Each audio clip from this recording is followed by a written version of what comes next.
In today's video, I'm going to be talking about a part of the golf swing that is often overlooked, the finish position. And I'm going to talk about how this finish position actually really impacts on what we're doing through the golf ball and therefore affecting our shot shape. It could be the missing link to your golf swing. Make sure you check this video out.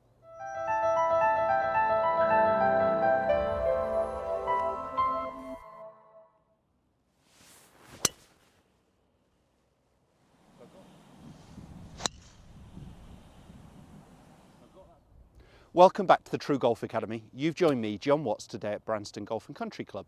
Today's video, as I mentioned there in the intro, is all about the finish position. So a part of the golf swing I think that's often overlooked, how we finish here. So many people are preoccupied, they've hit the golf ball, or they focus on hitting the ball so much that they don't really focus on the golf swing part of it. And actually the finish position can really affect what we're doing through impact and therefore the ball flight.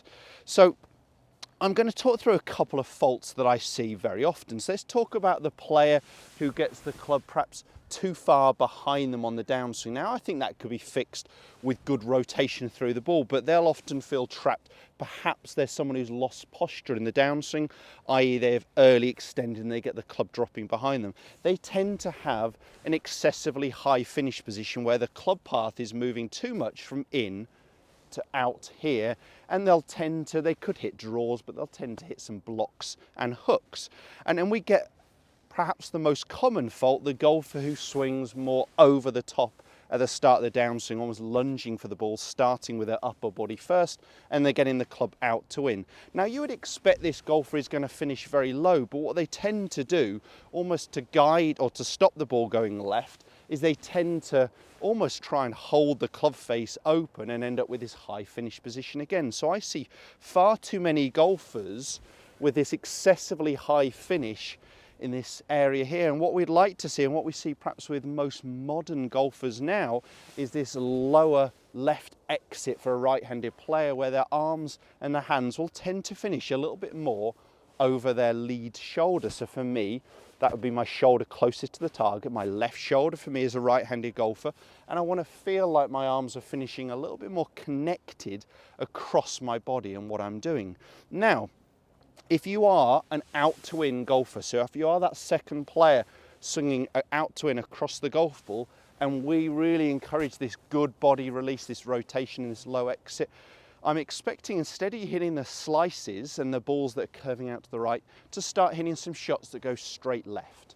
But almost that's going to be your first step to fixing your slice, your out to in movement. So if you are making that movement, rather than hitting the slice out to the right, let's learn almost to hit the pull that goes straight left.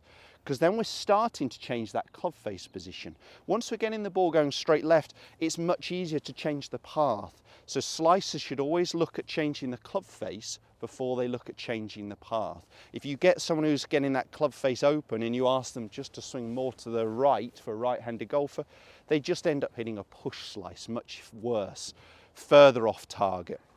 And for that golfer who gets that club behind them, a little bit more trapped behind them, here, I've seen golfers, I've seen a very good golfer, and I won't mention names, who has that club way behind them here, but because of fantastic rotation through the golf ball, it's actually only measuring a swing path of more like 3 or 4 degrees in to out, yet that club is way behind as they're approaching the golf ball. So we can fix a lot with this great finish position, this lower finish position that I would really like to see.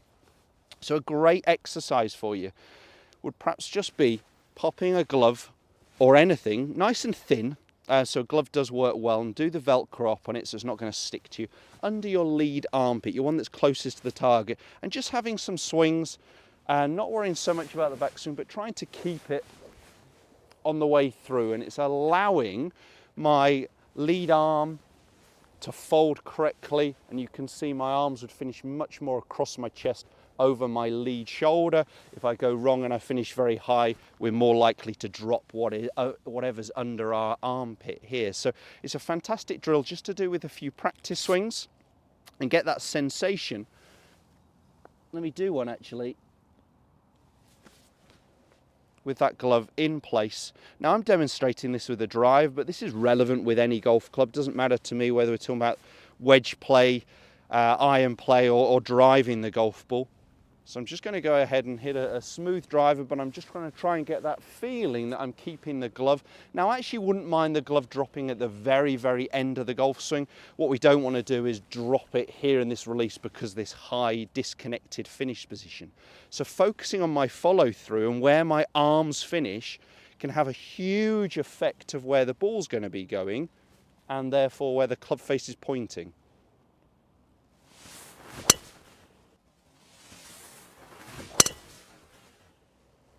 So I got that ball working down the target line, just on the right edge of the fairway. Felt very connected across my chest. Wasn't a full pace one to start with, but really got that feeling of finishing a lot lower, more of a left exit. And as you can see, I've kept the glove there. The more layers you're wearing, perhaps the easier it is. So something to works really well when you're not wearing too thick a layer or too many layers at least. Now I'm going to get that same sensation as if I've got that glove. You'll have even seen some golfers even pinch up some of their shirt before and actually even tuck it under their arm, which is perfectly allowed. And again, just that feeling of connecting, even if it's just in a practice swing, pinch up some of your jumper or your shirt, tuck it under the arm and just get that feeling of this lower finish position. What that's doing is it's starting to rotate my body to control that face, rather than when my hands and arms finish very high here, we tend to be relying a lot on hands to try and square the club face. Let's go ahead and hit one more, now with that sensation. So a couple of practice swings tucked under my arm, really rotating my body, and this low finish position is my focus, nothing else, just that finish position. Let's hold the finish, then we can judge.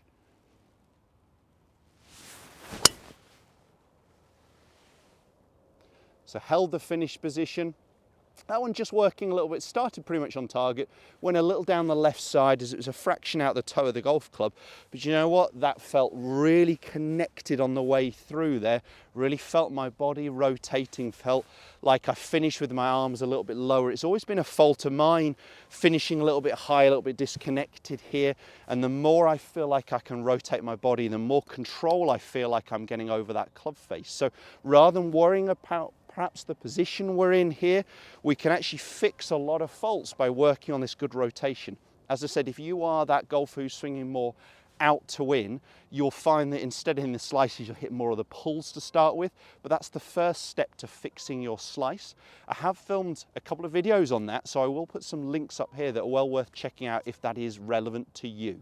If you're the golfer who's more on plane, or behind you, this will be a real nice fix for you to do straight away to improve the ball flight. But if you're that slice, you're going to have to go from a slice perhaps to the pull to start with.